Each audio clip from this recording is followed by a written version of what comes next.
ব্রাজিলের ফুটবলে একসময়ের কিংবদন্তি ঘর সন্তোষ। এই ক্লাব থেকেই উঠে এসেছেন পেলে, নেইমার, রদ্রিগোর মতো বিশ্বতারকারা। সেই ঐতিহ্যবাহী ক্লাব এখন গভীর সংকটে।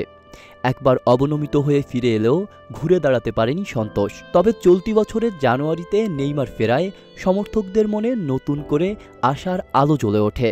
সবাই ভেবেছিল শৈশবের ক্লাবে ফিরে হয়তো নতুন যুগের সূচনা করবেন নেইমার, কিন্তু বাস্তবতা হলো এই ফেরাটাই যেন আরও বেশি যন্ত্রণার হয়ে উঠেছে তার জন্য।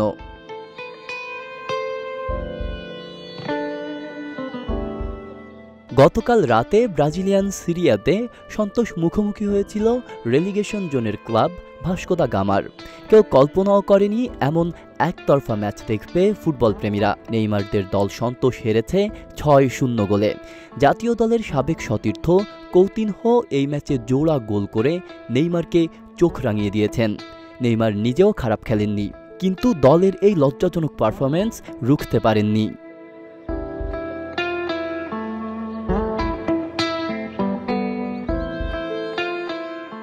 এই হার নেইমারের ক্যারিয়ারের সবচেয়ে বড় হার।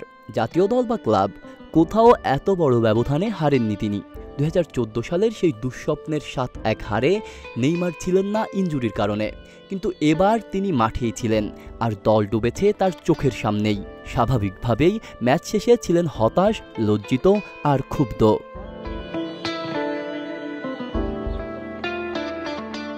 ম্যাচ শেষে ব্রাজিলিয়ান মিডিয়াকে নেইমার বলেন, আমরা আজ যেভাবে খেলেছি সেটা এক কথায় ভয়ঙ্কর। সন্তোষের জার্সি গায়ে এভাবে খেলা লজ্জার। প্রত্যেকেরই ভাবা উচিত তারা কি করতে চায়। এই মানসিকতা নিয়ে আর মাঠে নামা উচিত না। এই হারের রেশ কাটার আগেই বড় সিদ্ধান্ত নিয়ে ফেলেছে ক্লাব কর্তৃপক্ষ। বরখাস্ত করা হয়েছে কোচ গ্লেবার জেভিয়ারকে। এপ্রিলেই দায়িত্ব নিয়েছিলেন তিনি, কিন্তু মাত্র ৪ মাসেই বিদায় নিতে হলো তাকে। সন্তোষ ক্লাব এক বিবৃতিতে তার সেবার জন্য কৃতজ্ঞতা জানিয়ে ভবিষ্যতের জন্য শুভকামনা জানিয়েছেন।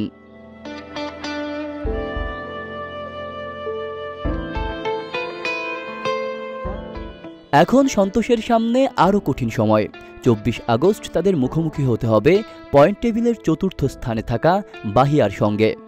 এমন পারফরম্যান্সের পর সেই ম্যাচ নিয়ে আতঙ্কে আছে সমর্থকরা। এক মৌসুম আগেই অবনমনের তিক্ত অভিজ্ঞতা হয়েছে।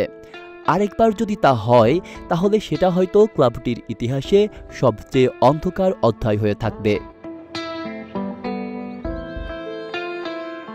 আব্দুল্লাহ রফসান জনি, ঢাকা প্রকাশ।